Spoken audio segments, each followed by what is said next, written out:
Assalamualaikum warahmatullahi wabarakatuh.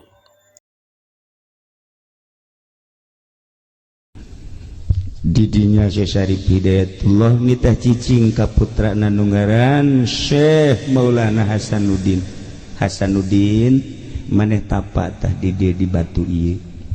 Batu ieu ngaranna Watu Gigilang. Hartina Watu Gigilang teh batu anu hareran. Warna batuna semu rada kemerah-merahan. Segi opat batuna dengan disebut cek urang Banten mah pancawarna. Syekh Maulana Hasanuddin tapa di dinya. Sapoe dua poe tilu poe kacaritakeun sababaraha poena ngan sakieu doang amatna Syekh Syarif Hidayatullah anjeun tapa di dieu hiji datang ka ulah aya nu di aku. Ketika maneh geus teu ngaku kana sagala rupa nu aya di alam dunia ieu kabeh bisa dipergunakeun jang perang. Maneh tapa teh sakitu bae teh. Sok cirina di mana-mana ieu batu geus bisa ngangkat berarti maneh geus lulus. Tiba-tiba Syekh Syarif Hidayatullah datang, maneh lulus. Cung geura ka Banten girang bawa batu. Batu ieu teh ulah dikamamanakeun. Kekuatan Banten teh aya dina batu. Lain batu boga kekuatan tingali Kangjeng Nabi Musa boga tongkat, tingali Kangjeng Nabi Sulaiman boga cincin, jeung nabi-nabi nu lainna ieu ge batu jang kekuatan Banten. Sing hade ieu ngaranna Watu Gigilang. Teuneun di Banten. Selama batu ieu aya Banten jaya. Ketika batu ieu teu aya Banten bakal runtuh. Saha bae nu endek siap jadi Sultan Banten ketika batu eta encan aya deui di Banten moal dianggap ku jelema saha bae ge. Wa bial ibadamu takidi minum usara wa minum duriju bidamin makana hadza jazai nasatu lakum antukhlifuni bisuin fi dhawi rahimi. Assalamualaikum warahmatullahi wabarakatuh.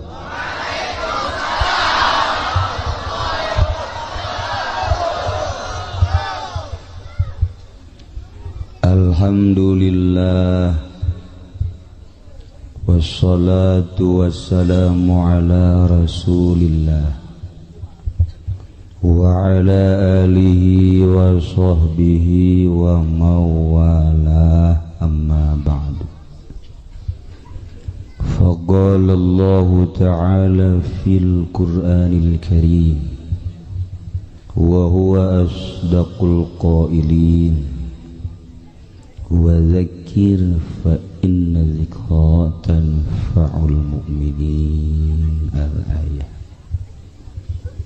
Wa qala an-nabiyyu sallallahu alaihi wasallam innama bu'ithtu li utammima makarimal akhlaq. Al-hadis. Langkung tipayun orang sami-sami nyanggakeun puja sinareng puji ka Gusti Allah anu maha suci, nu parantos masihan tina rupa-rupa nikmat ka urang sadayana, terutama nikmat anu kacida pisan ageungna nyaeta nikmat iman sinareng Islam.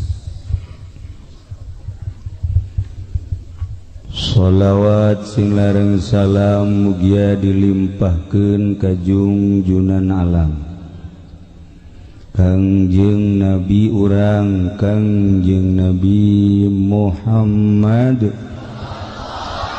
sallallahu alaihi wasallam, katut ka para kaluargina oge ka para sahabat-sahabatna rawuh para tabi'in atba tabi'in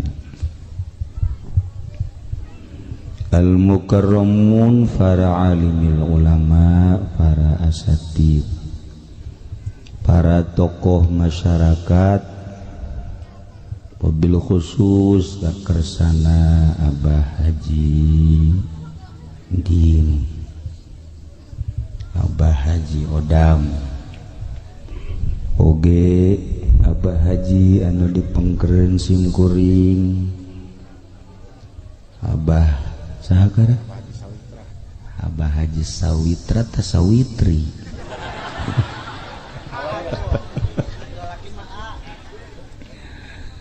anu ngajantenkeun wasilah sumpingna simkuring ka dieu kumna para kiai para ustad para kasepuhan ahli-ahli pasir angin anu kacida pisan nun kusim kuring dimulyakeun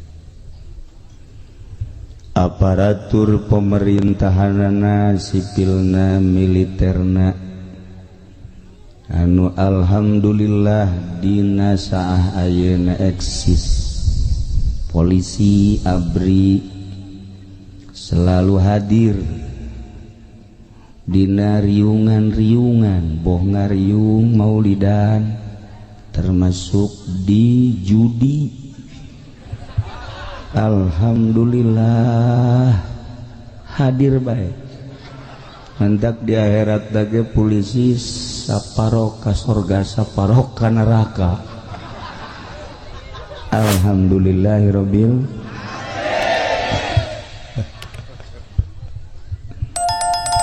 terakhir kapanitia penyelenggara PHBI alhamdulillah kuasilah kerjasama para panitia Masya Allah ieu nu hadir lain jelema kabeh meureunnya manya di gunung loba amat jelema ieu asana campur kajian hukum lagi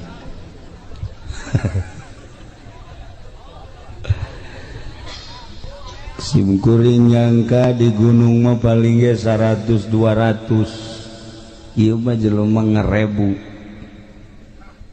asana ahli kubur ge hadir bae lamun kadeuleu di dieu eta ngareneng supaya geus jadi mayit sebenarnya mah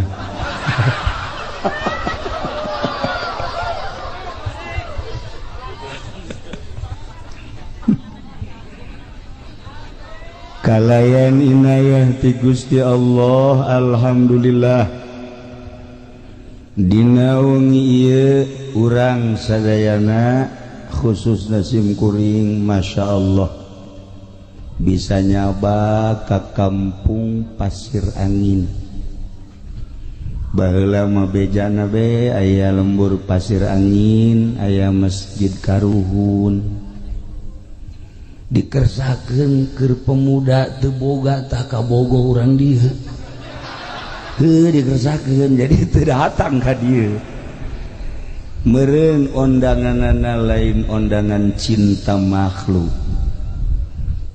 ternyata meureun ieu hadir ka dieu diondang ku Karuhun ahli Gunung Karang cinta maletik teh mah urusanana lah sapira cinta kawin anakan bereyak beres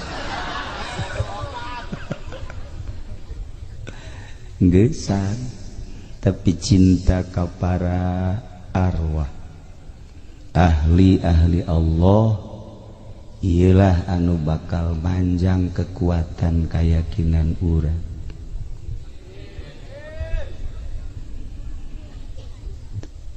lamun urang nyaritakeun gunung Masya Allah Kangjeng Nabi Adam di sorga diturunkeun ku Gusti Allah ka India di gunung nu tertinggi di dunia terkenal dengan nama Gunung Himalaya turun Kangjeng Nabi Adam di gunung. Masya Allah. Siti Hawa diturunkan di Jidah. Allah ngainstruksikan supaya Kangjeng Nabi Adam kapanggih jeung Siti Hawa. Manusia kakarak 2 hari tak teu nyaho jalan Kangjeng Nabi Adam. Di mana eta istriku tercinta? Teu nyaho jalan. Kakaler ka kidul kawetan ka kulon atuh di mana aja kakarak 2an dek nanyakeun ka saha. Bingung Kangjeng Nabi Adam. Tapi Masya Allah kersaning Gusti Allah gutus malaikat Jibril alaihissalam. Jibril tuduhkeun Adam tuh Jidah. Atuh malaikat Jibril mah gampang, set turun Adam yuk berangkat hiber atuh ka ditu babari. Oh jai horeng Masya Allah berangkat tidinya ke Muzdalifah. Di Muzdalifah geus ka ambe langsung ke Gunung Arafah. Wah Siti Hawa geus aya di dieu. Langsung Kangjeng Nabi Adam Hawa. Oh Adam. Masya Allah mangkaning harita mapan can aya baju can aya samping teka caritakeun wallahu alam. Eueuh baju eueuh cara kieu je eueuh atuh ai wani mah nyebut sataranyang olos. Tidinya pertemuan langsung ke Mekah. Imah tangga Kangjeng Nabi Adam jeung Siti Hawa di Mekah. Pangheulana negara anu dijieun imah tangga adalah Mekah. Masya Allah. Lain RRC, lain Moskow, lain Irak, lain Iran, Mekah. Kahiji. Ketika Kangjeng Nabi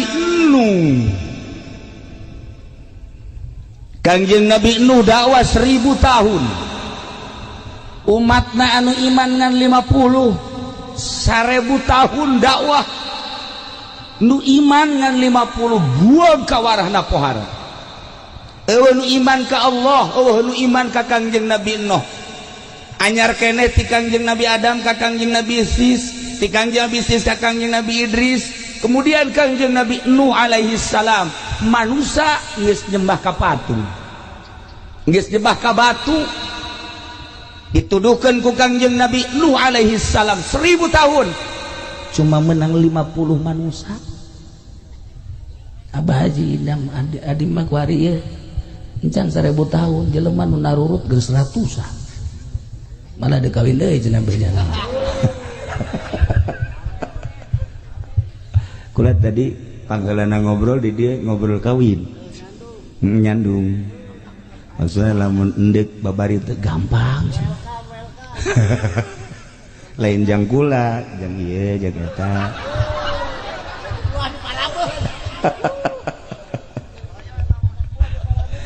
Ngan urang dieuna embungeun. Kangjeng Nabi Nuh diinstruksikan ku Gusti Allah, Nuh nyieun kapal. Nyieunlah Kangjeng Nabi Nuh kapal. Masyarakat kaget, Nuh nanaonan tolol teh jelema nyieun kapal mah nya di lembur. Kapal mah kuduna ge di laut. Ieu mah di tengah-tengah nagara nyieun kapal, cai ti mana diseungseurikeun.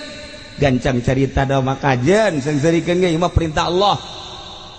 Kangjeng Nabi Nuh dakwah ngajak, lamun hayang salamat milu ka kapal simkuring, lamun embung salamat dikerem bakal. Alah cai ti mana cakaom Nuh mata ya tah.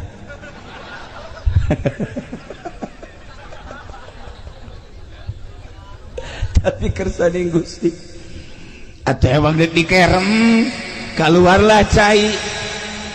Nah gorolot keluar terus, makanya keluar daga lain ti sumur, lain ti walungan, lain ti wahangan, lain ti luhur.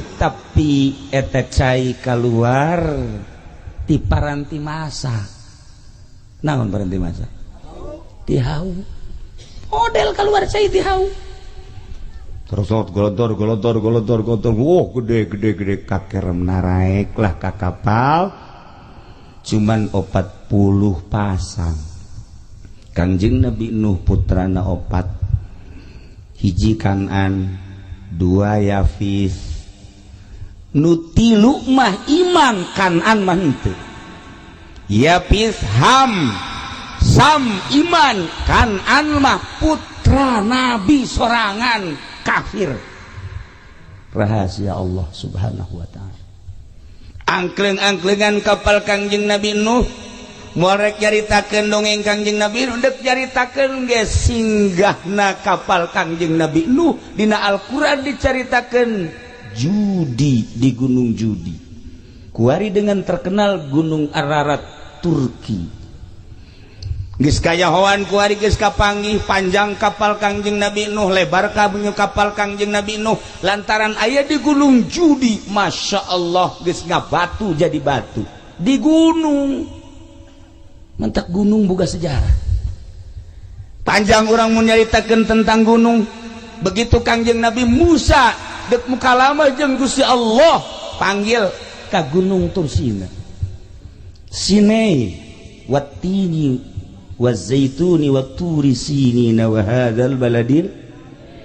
Begitu sim kuring ka Mesir harita mana ya Gunung Sinai nu aya di Quran. Ternyata horeng lain cara gunung di dieu. Sim kuring mah ngabayangkeun teh mungkin kos Gunung Santri, kos Gunung Karang. Masya Allah di Mesir terus ka Yordan terus ka Israel, Palestina, gunung eta teh panjang. Kulinanya pen bahasa Arab saeutik Sinai. Kulo Sinai cak kultu cak gaidna. Kabeh ieu Sinai, ieu kabeh gunung Tursina. Aing kumaha ngomongna deui atunya. Ieu gunung urut Kangjeng Nabi Musa nu mana? Begitu ditanyakeun aya. Horeng gunung Sinai teh panjang ti Mesir datang ka Yordania.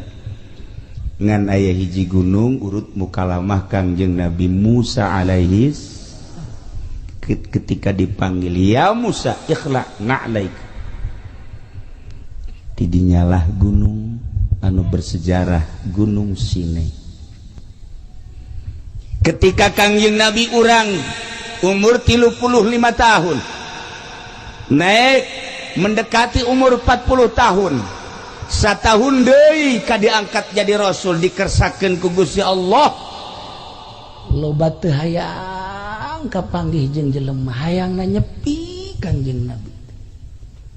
Hayangna nyepi di kamar teu puas Kangjeng Nabi nyepi sehingga neangan di mana inu leuwih sepi. Akhirna Kangjeng naik ka Jabal Nur, ayalah Guha Hiro. Tahun 90 tahadus bini mah sim kuring naik ke gunung tersebut hayang ningali ketika iqra bismi rabbikal ladzi khalaq diturunkan ku Gusti Allah melalui malaikat Jibril. Didinyalah Kangjeng bersemedi sorangan di gunung. Urang kuari wani ge lobaan ye di gunung ye. Urang Gunung Karang kabehan taruru. Ulah aya hiji-hiji acan aju Haji Pendi titah di dieu asana moal kebal ge inna lillahi wa inna ilaihi rajiun telah dicaplok hileud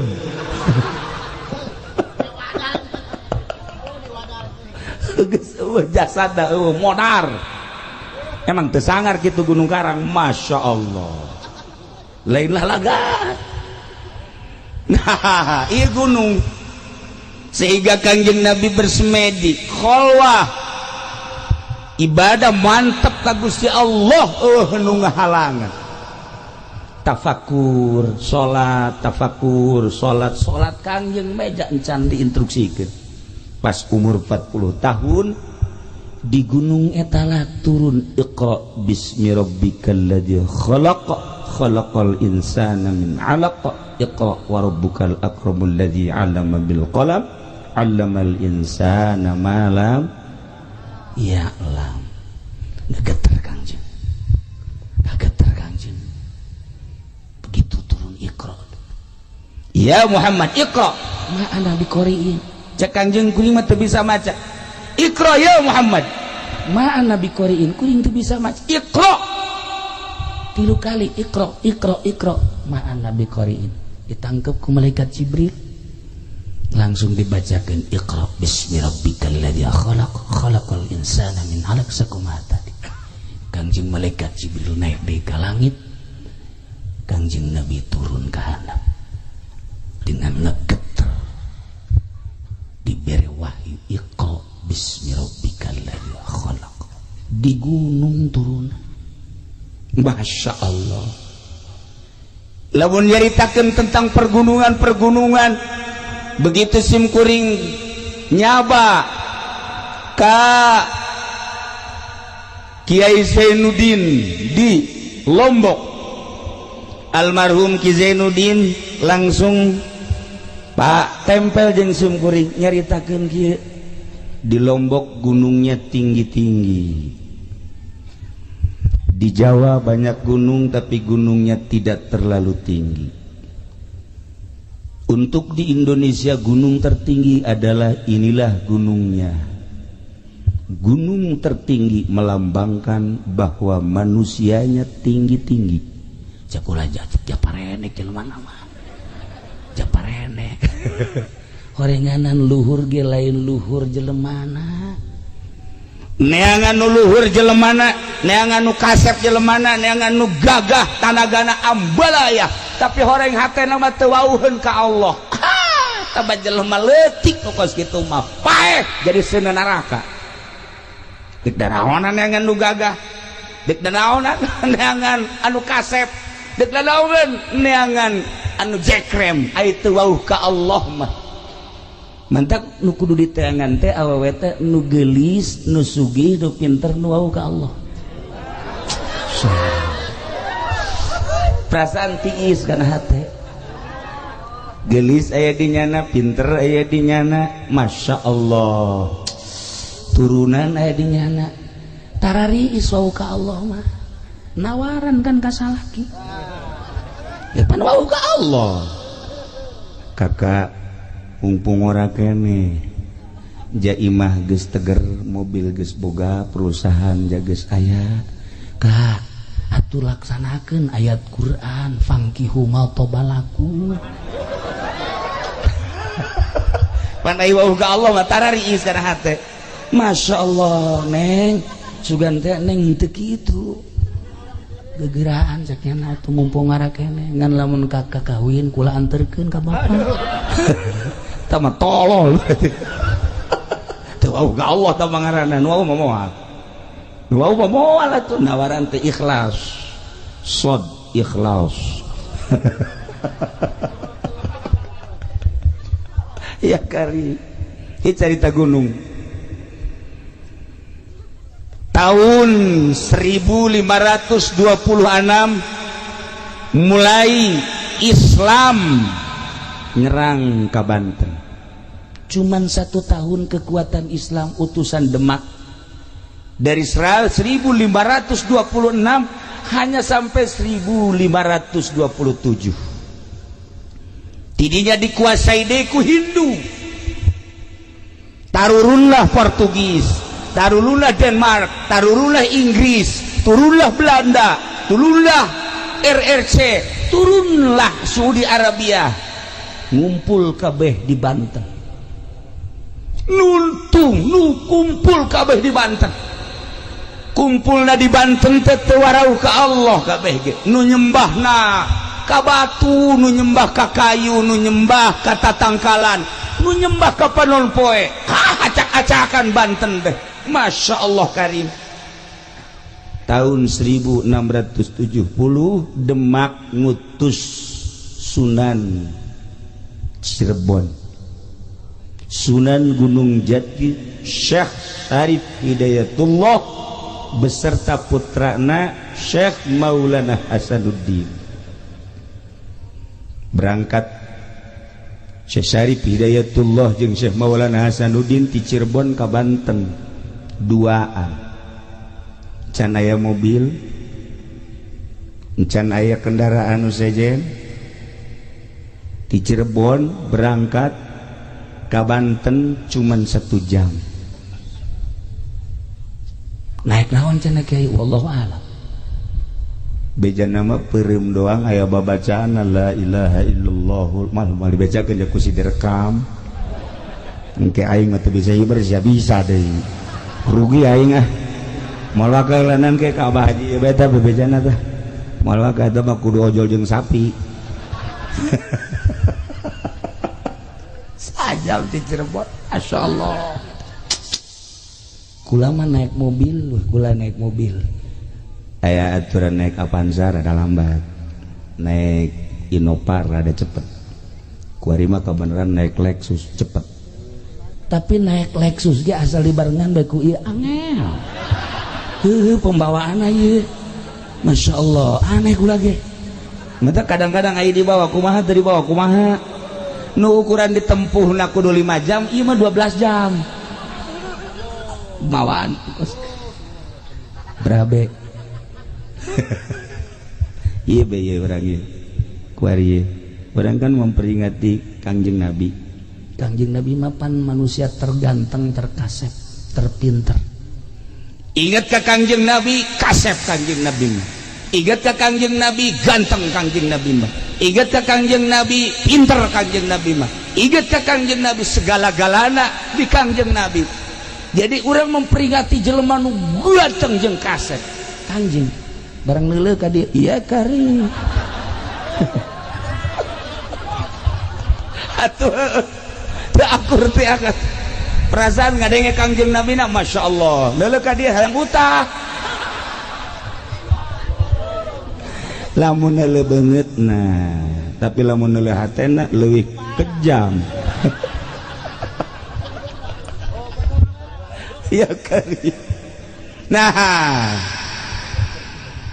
ieu Syekh Maulana Hasanuddin teh ka dieu duaan ka Banten disebut Banten Girang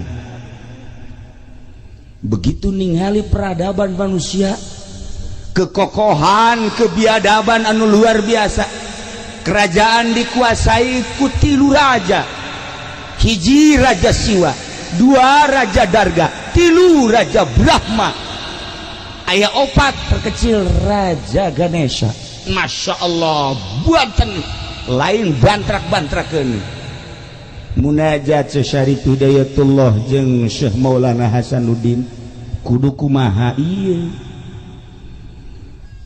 demak dek ngutus bala tentara ulah waka moal menang cek Syekh Syarif Hidayatullah moal menang kajian kukuan ke kula munajat heula munajat Syekh Syarif Hidayatullah dalam munajatna titah ngadatangan Gunung Pulasari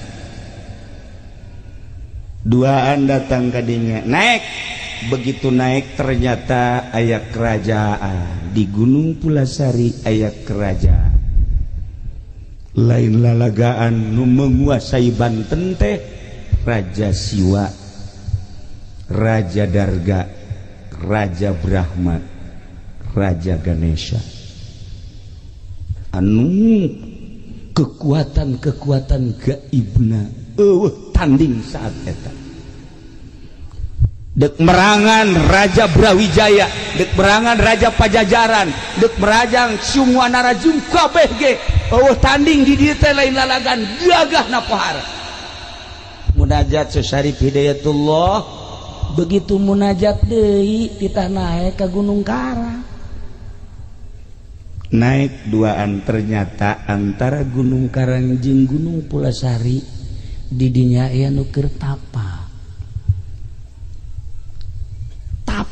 teh lain cara tapa budak kuari tapa make baju kerajaan di dieu make mahkota ternyata kulila-lilana tapa eta mahkota teh geus dijieun sayang manuk teh geus arendogan di dieu apa ieu ge pernah tapa harita keur hayang wahweh teh ieu teh sesa rada cager deui teh sesa ieu teh termasuk ieu rada cager deui teh rada cager nda ieu aya pohon beringin jadi nyana akhirnya berlindung di pohon beringin di Golkar.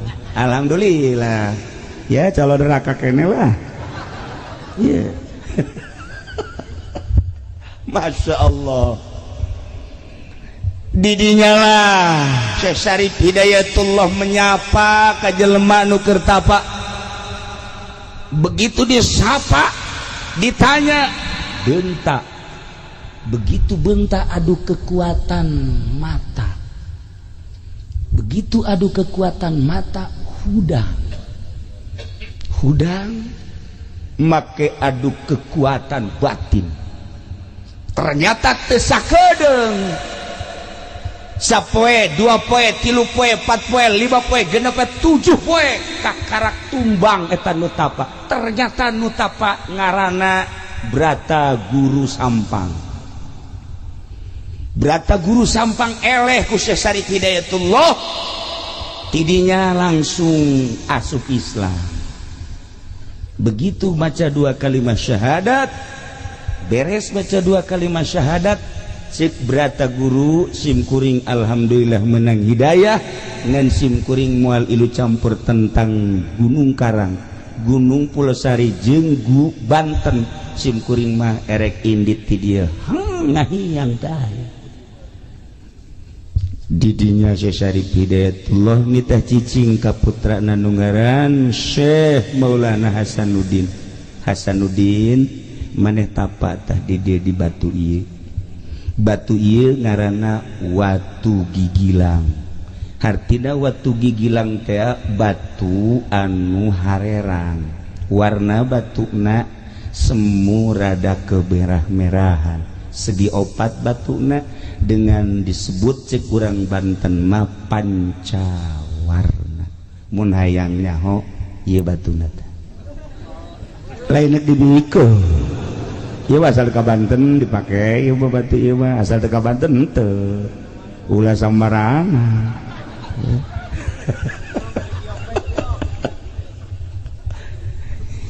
Batuna nu dipake tapa adalah 2 meter persegi. Syekh Maulana Hasanuddin tapa di dinya. Sapoe 2 poe 3 poe kacaritakeun sababaraha poena ngan sakieu doang amatna Syekh Syarif Hidayatullah anjeun tapa di dieu hiji datang ka ulah aya nu di aku. Satungtung maneh aya keneh nu di aku maneh moal bisa ngalehkeun raja-raja Banten. Lamun geus teu di aku kakarak batur bakal nurut. Aya cai ulah di aku, aya angin ulah di aku, aya batu ulah di aku, aya cacaang ulah di aku. Andai kata aya reungit nempel ulah dikukubahakeun lantaran eta reungit ulah di aku. Aya nu boga cai, aya nu boga angin, aya nu boga reungit, aya nu boga orai, aya nu boga hewan-hewan kabeh nu aya di dunia ieu terutama nu ngageugeuh di Gunung Karang aya nu boga. Ketika maneh geus teu ngaku kana sagala rupa nu aya di alam dunia ieu kabeh bisa dipergunakeun jang perang. Maneh tapa teh sakitu bae teh sok cirina di mana-mana ieu batu geus bisa ngangkat berarti maneh geus lulus. Lain-lain mantrak-mantrageun tapa. Dek perang teh tapa heula. Kuari mah dek demo, dahar mah lulu. Dek perang teh tapa. Syekh Maulana Hasanuddin teh masyaallah karim. Tapa ada di dieu. Rumatak simkuring ka dieu masyaallah. Datang ke sepuhan ka ditu sakali moal ah, datang ka 2 kali henteu ah, datang ka 3 kali kasurupan di ditu. Kasurupan dia ka sepuhan teh kula ge rada kaget. Ngetikeun taneuh hadena lain aing nu diketung. Mun aing ge lawan ku aing. Ngan pasti aing eleh. Kakarak rada mikir can diterima ka 4 kali aya karuhun di dieu sumping. Nah iyalah salah satu realisasi tina 5 kali ngundang ka ditu mun teu hadir moal ka dieu sing kuring. Alhamdulillah dina sacenah sakieu nu hadir urang sok nyaho. Ulah sok nyaho pokona ente mah ngaraji bae pokona mah geus beres ngaji menang 5 10 tahun kawin geus. Geus beres. Anakan bae dihitung 12 bae anak. Nah, itulah Syekh Syarif Hidayatullah. Begitu Syekh Syarif Hidayatullah terus tapa didinya teh Masya Allah nu datang teh berata guru sampang deui nu geus asup Islam saenggeusna dipapatkeun kakarak batu bisa ngangkat. Tiba-tiba Syekh Syarif Hidayatullah datang, maneh lulus cung geura ka Banten girang bawa batu ieu teh ulah dikamamanakeun kekuatan Banten teh aya dina batu lain batu boga kekuatan tingali Kangjeng Nabi Musa boga tongkat tingali Kangjeng Nabi Sulaiman boga cincin jeung nabi-nabi nu lainna ieu ge batu jang kekuatan Banten sing hade ieu ngaranna watu gigilang teuneun di Banten. Selama batu ieu aya Banten jaya. Ketika batu ieu teu aya Banten bakal runtuh. Saha bae nu endek siap jadi sultan Banten ketika batu eta encan aya deui di Banten moal dianggap ku jelema saha bae. Titip Syekh Syarif Hidayatullah seperti eta. Masya Allah, dibawa batu 4 meter persegi cuman dijingjing doang ku Syekh Maulana Hasanuddin. Dijingjing ieu mah mawa cai bae geus kieu bae. Geus eueunan naonan ieu mah. Nu mantak hampir diusir ku pamajikanna ge. Caknya na geus teu berguna ieu hirup. La faidata wa faidah. Itu faedah hirup. Masya Allah. Dijingjing dibawa ke Banten maka ayalah Paseban Banten anu tihangna opat ditendenlah batu didinya etalah Syekh Maulana Hasanuddin selalu diuk didinya selama batu eta aya perang jeung sahabat bakal menang mulai Syekh Maulana Hasanuddin berangkat perang dikirim bala tentara ti Demak saeutik ngalawan Hindu nu aya di dieu anu dibantu ku Portugis jeung Inggris anu kekuatan militerna luar biasa. Syekh Maulana Hasanuddin Sugan Gimbir teu aya begitu perang 10 lipat kekuatan kafir. Syekh Maulana Hasanuddin dengan tenang lantaran boga wangsit nu hese ge hiji trah kadua wangsit lah ulah sokanya usahana nanyakeun wangsit segala naon mah elah ku batur-batur mah geus nyaho isian can kumaha sih dibawa ongko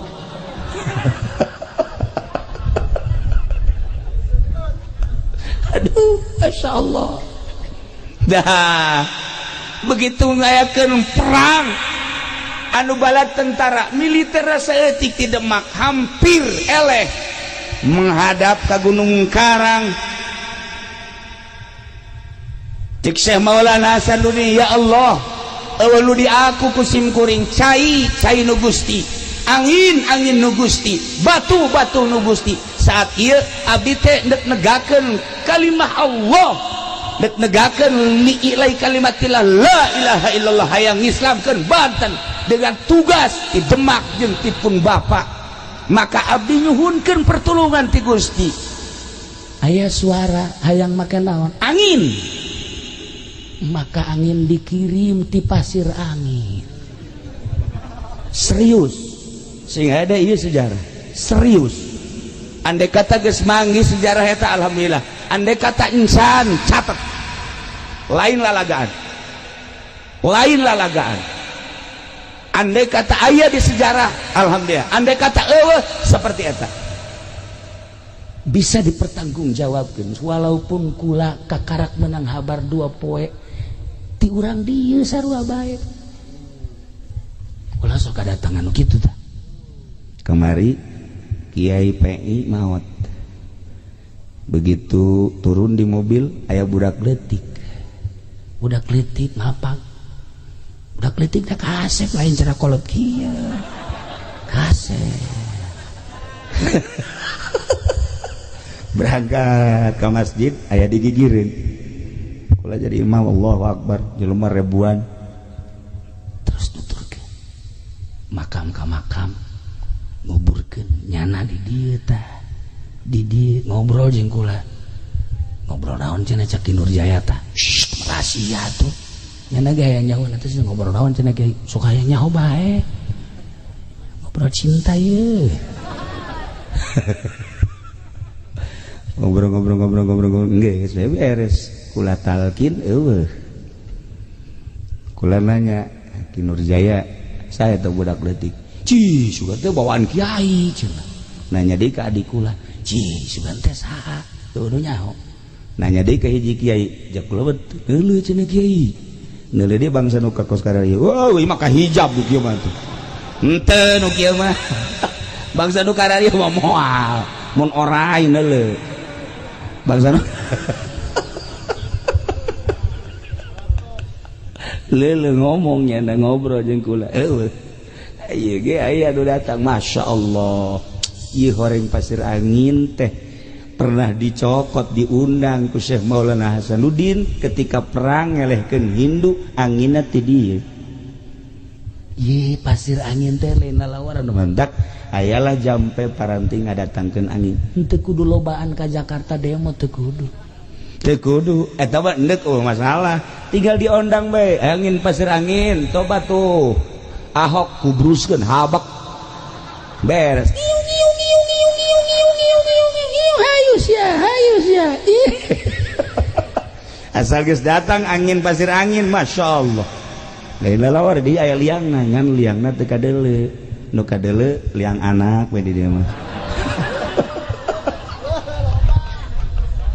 liang eta teu kadeuleu liang angin eta mah tapi insyaallah urang-urang dieu paham aya nu paham nah dua kekuatan hiji cai ialah Cibanten ngaranna Cibanten teh huluna di Gunung Karang turun di Gunung Karang pecah dua nu hiji ke arah barat sekitar 35 km ka laut jadilah dermaga internasional nu hiji ka Karang Atu nah iyalah jadilah dermaga nasional dua kekuatan maka di Banten ulah coba-coba Gunung Karang pusatna adalah Gunung Karang 1.000.000 kali garaga orang Banten teu nyaba ka Gunung Karang moal aya kekuatan Gunung Karang titisan ti baheula dongeng almarhum abah kula waktu masantren di Sekong hayang nyaba ka guru gas umur 7 berangkatlah tiluan nu hiji ngaranna Wes Kurni urang Tangerang kabeh nu hiji deui Samsudin berangkat di ditu nu dua sombong sebab puasa bae nu duaan mah sia Madam Yati neuk naik ke Gunung Karang teu puasa mopo sia kajen ku kumaha ge yeuh aing yeuh hijib nasor geus dikelek mah hijib naon deui si dieu hijib Sepi mah komo anginna ge geus ambalaya ya tuturkeun aing ke asal naik ke Gunung Karang sia tuturkeun deuleukeun aing mah naik angin cek kana begitu datang wallahu alam ka mana maropo kabeh teu kuat nu dua mah alah cenah dameti aing mah teu kuat cek cenah ieu aing mah moal bisa terus ka ditu geus teu kuat kumaha sih nyaritakeun teu kuat hese nyaritakeun teu kuat teh hese okos aya lalaki hayang kanu geulis teu kuat aya beungeut perang hayang kanu geulis aduh teu kuat teu nyambung tapi ulah leutik ka ate lalaki mah pembeli itu geulis kajen teh geulis beungar iya ini roa itu pasang ye mujizat Gusti Allah masyaallah qala Yusuf li abihi ya ngaji memang ngaji amil eta heula nah lah urang dia mah geus leuwih nyaho we pokona urang kulon mah bangsa perpeletan mah atuh perpeletan mah ilaku mah teu ieu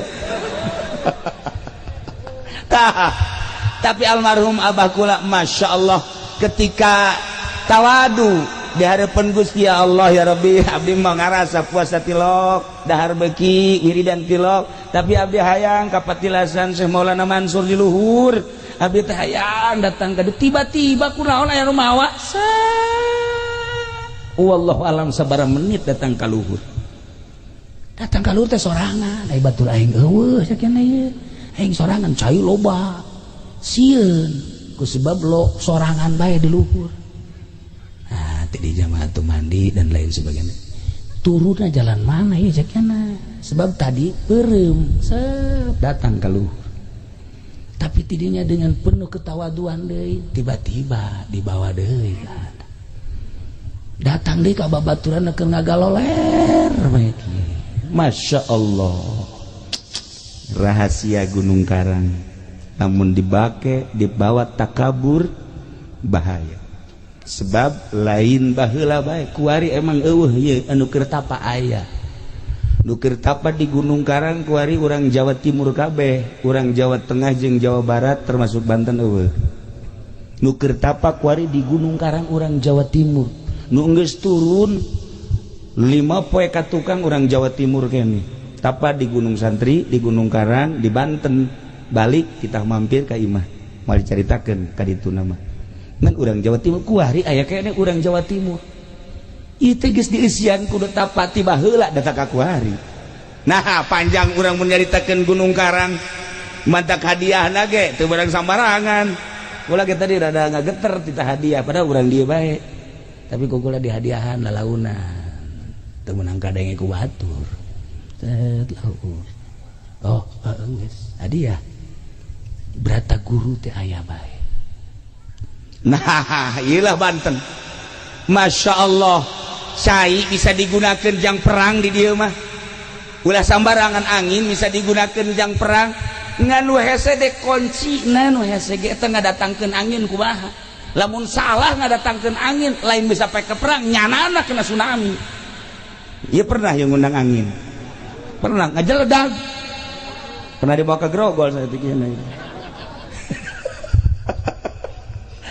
Itulah para jamaah kaum muslimin wal muslimat rahimakumullah ieu Banten mengenai tentang Gunung Karang jeung Gunung Pulasari ieu batu anu aya di Banten tersebut dipindahkeun ka Surakarta Jaya dipindahkeun deui ka Banten ketika Banten ngangaranan angin di ngaranan lah angin teh ku ngaranna opat Pangeran Kidul, Pangeran Kaler, Pangeran Kulon, Pangeran Wetan dipakailah ngarat salah satu opat incu daripada Syekh Maulana Hasanuddin eta teh julukan ngaran angin Kidul, angin Wetan, angin Kulon, angin Kaler nah lamun endek coba-coba ngundang angin tersebut apa ti Kaler, apa ti Kidul, apa ti Kulon aya bahasa tertentu aya keneh karuhun urang di dieu insyaallah anu lamun huru hara gede bakal tarurun di Gunung Karang mudah-mudahan karuhun urang masih keneh ningalikeun urang mudah-mudahan karuhun urang masih deudeuh jeung nyaa neuleuh ambalaya anak incuna beuh ieu geus teu puguh arah mana nu bener mana nu salah geus teu puguh arah carita partai dikemas siga bener padahal jerona ambalaya carita organisasi siga bener dikemasna luar biasa bagus ternyata jerona bokbrok pondok pesantren kadeleuna bagus dikemas berbagai ngaran pondok pesantren ternyata jerona Masya Allah selama hubud dunia moal beres karuhun bakal ngutuk gila Gunung Karang para jamaah kaum muslimin wal muslimat rahimakumullah saat ieu batu nu pernah dibawa di ka Banten aya salah sahiji incu Banten anu nakal maka batu tersebut teh moal dibejakeun ngaran anu mawa batu tersebut kemudian didagorkeun kana sirahna semplek jadi batu waktu gigilang eta semplek jurukna saeutik urut ngahajar salah satu incu Syekh Maulana Hasanuddin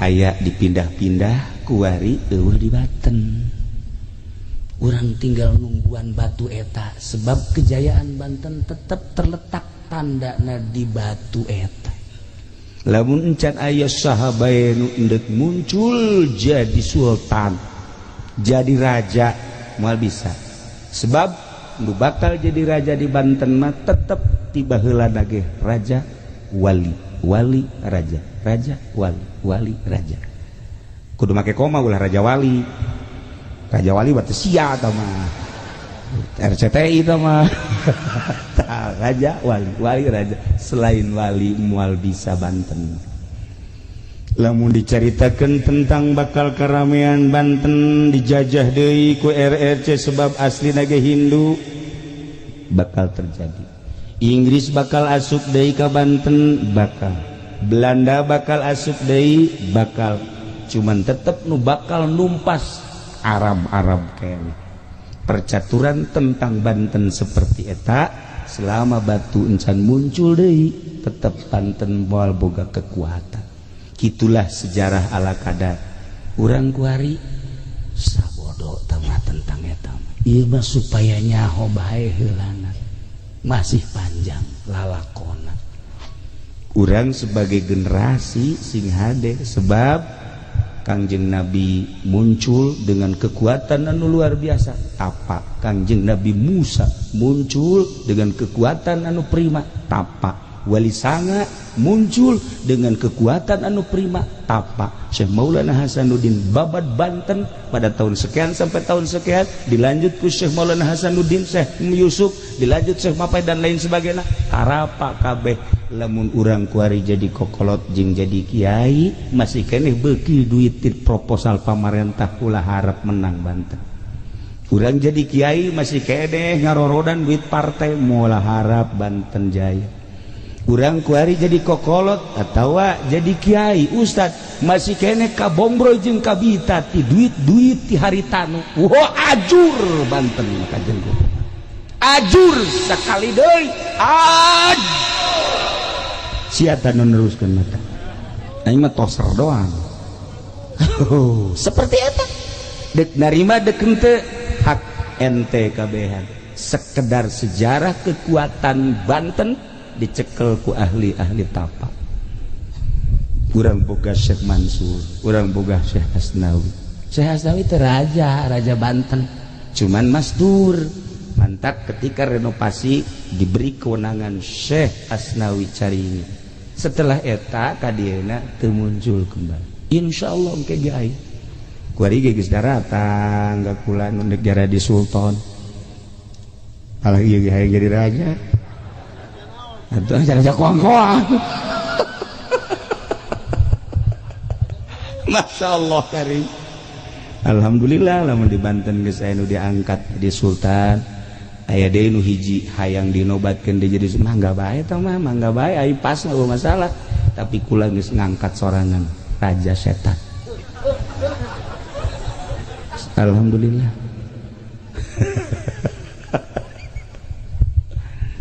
Kanjeng Nabi diutus ke alam dunia teh sakumaha tadi inna arsalnaka syahidan wa mubasyiran wa nadhiran wa da'iyan ilallah wa sirajan bi'idnihi wa sirajan munira ilain lalakon bantrak-bantrakeun hiji syahidan nyaksian Kanjeng Nabi nyaksian teh Kanjeng Nabi mah lain nu sababad lain anu sazaman tapi nyaksian teh katukang nyaksian ka kaum Kanjeng Nabi Isa nyaksian ka Kanjeng Nabi Musa nyaksian sampaikan ke Kanjeng Nabi Adam masih siap Kanjeng Nabi syahidan jadi saksi padahal teu kazamanan di mana Al-Qur'an ngajelaskeun dengan mukjizat Al-Qur'an Kanjeng Nabi bisa syahidan nomor kedua wa mubasyiran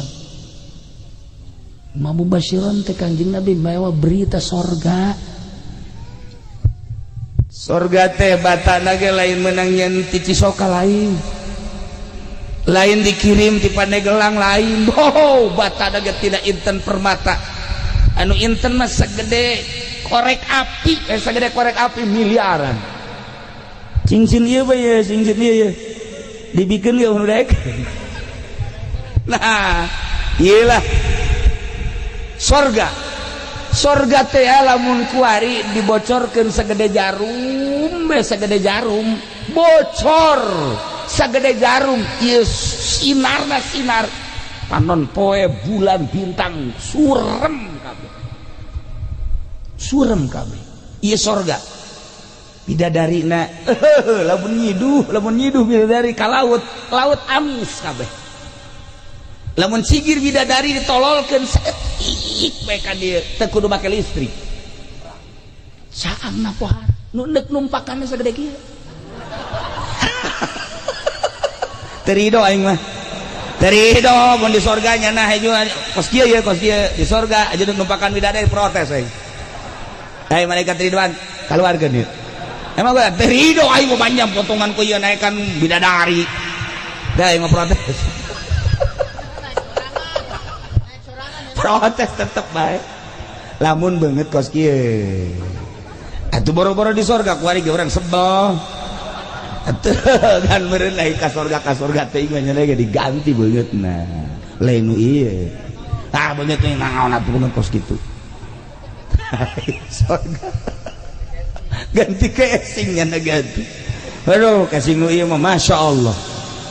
Nah iyalah wa mubasysyira bunga Kangjeng Nabi teh rahmatan lil alamin. Urang nyaritakeun panjang taga ditu ieu mah sebagai rahmat bae ye lamun hayang nyaho rahmat Kangjeng kaistimewaanana dicontohan ku ulama. Aya hiji ibu ngandung anak, begitu ngandung sampailah 8 bulan. Ketika ngandung nage diatur dahareunna nage dek dahar nu ladap ulah besi kaganggu anak kunya rahmat. Dek dahar es ulah besi anak ngamuk di jero rahmat deudeuh indung kanu jadi anak pohar. Dek dahar naon bae ge nu diperhitungkeun anak nu di jero masyaallah karim ieu rahmat.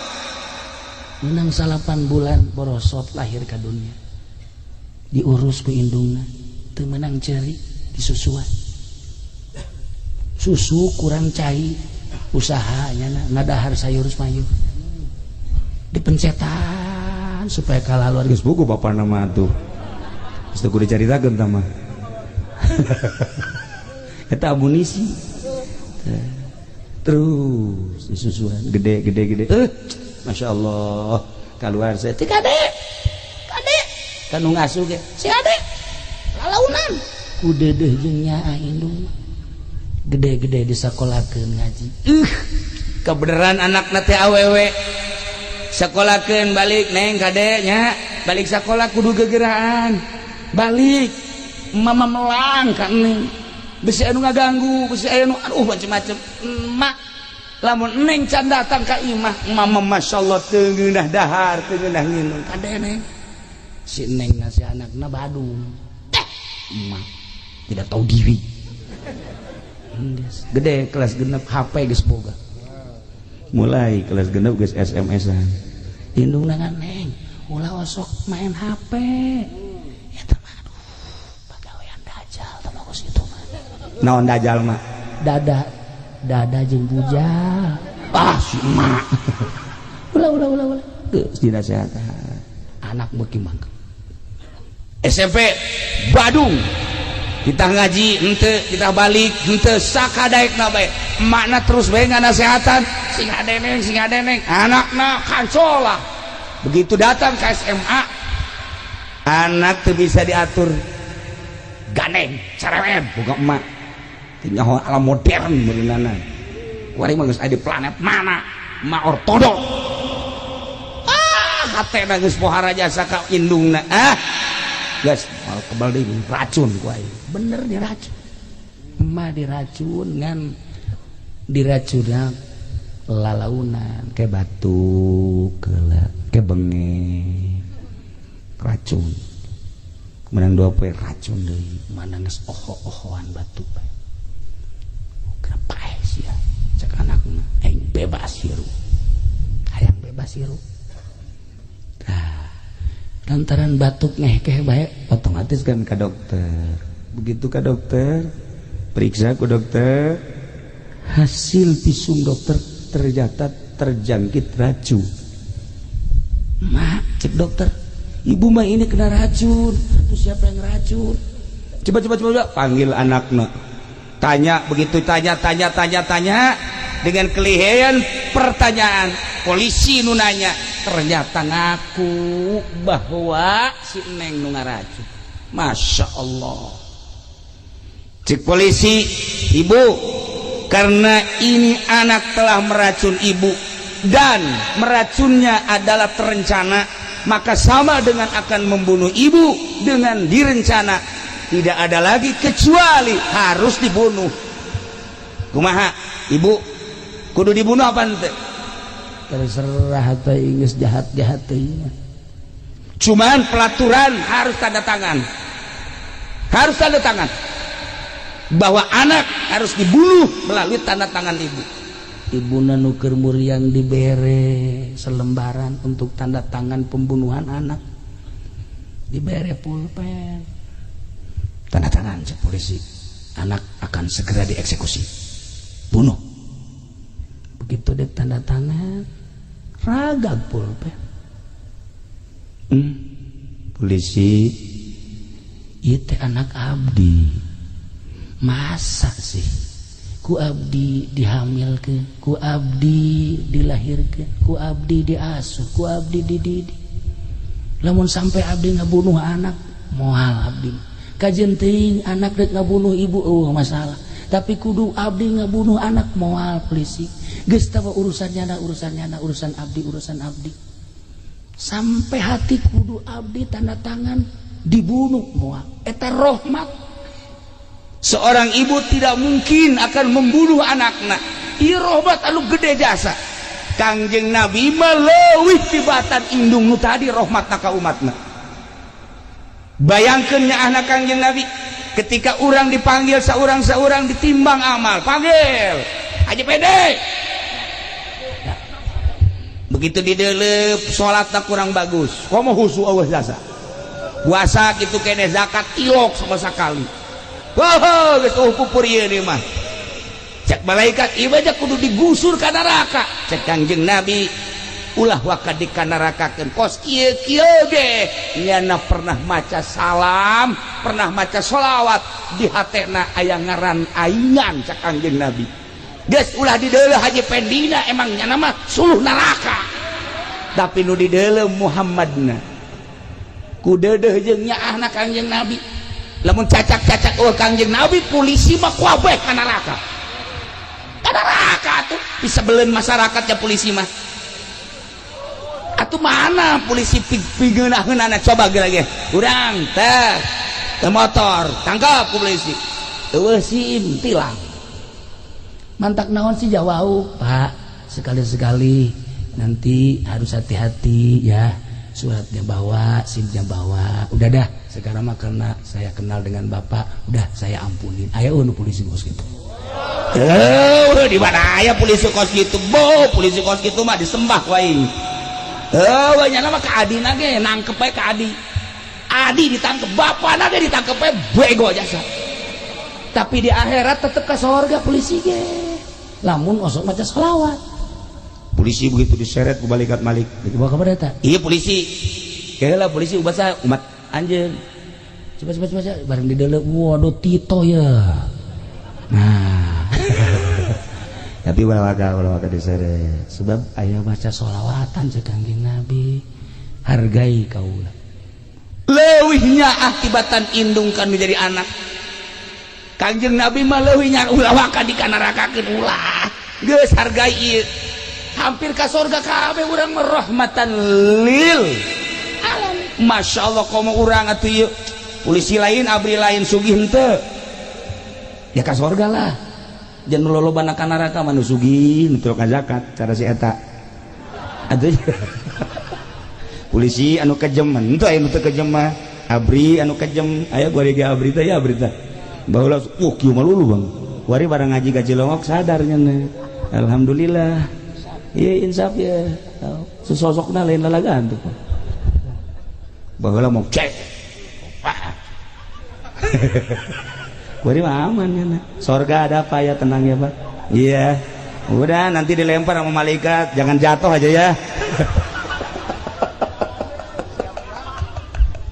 ya Karim nah iya urang teh akan diuk di dieu teh harapanna hayang menang rahmat Kangjeng Nabi Muhammad sallallahu alaihi wasallam ngandelkeun salat urang pimanaeun ngandelkeun puasa urang pimanaeun ngandelkeun zakat urang pimanaeun haji urang pimanaeun salat ka salat tapi kan kaayaan salat urang kos ge paingan Kangjeng Nabi ngasupkeun manusia ngasupkeun umat ka surga lain ku amal tapi ku rahmatna ku fadlna masyaallah mantap kurang kumpulna di dieu mudah-mudahan urang kasorot ku rahmat Kangjeng Nabi Muhammad sallallahu alaihi wasallam Kangjeng Nabi emang maot atuh henteu boro-boro Kangjeng para aulia Allah ge teu maraot emang ieu dihadu hadir di dieu emang jelema kabeh atuh lain maksudna jelema nu hirup atuh nu gaib ge atuh araraya hirup tanda teh ieu ngarembang hadir komo Kangjeng ketika disalaman Assalamualaikum ya Rasulullah Kangjeng atuh ngajawab Waalaikumsalam sahasieun salam murang maca sholawat Allahumma sholli ala sayyidina Muhammad wa ala ali sayyidina Muhammad kan lamun ikhlas bagus kaseungit ka ambeuna ku Kangjeng lamun urangna kotor datang mah datang kan bau malaikat kan gitu malaikat urang membaca Quran di jero hate urang maca Quran keluar maca zikir di jero hate teu nyahoeun kan malaikat bahwa urang keur maca naon ngan lantaran ikhlas seungit malaikat ge seungit mendak hadamna malaikat seungit mendak para wali hadamna malaikat seungit ka ambeuna barang ambe ieu cek malaikat masyaallah jurig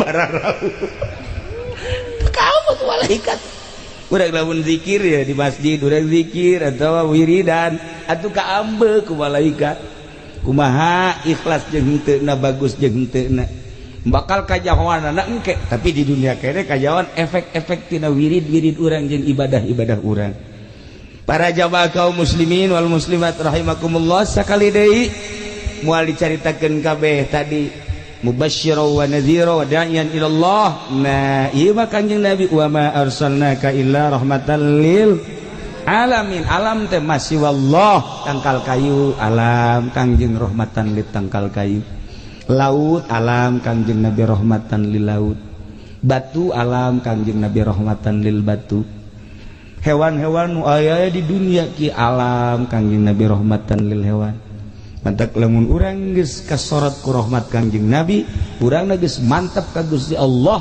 urang bisa berbicara jeung batu jeung tangkal kayu lamun Syekh Mansur bisa ngobrol jeung naung komo tuan Syekh Abdul Qadir mah lain bae jeung naung jeung lauk-lauk bisa ngarobrol mun Syekh Maghribi bisa ngobrol jeung seluruh hewan-hewan lamun Syekh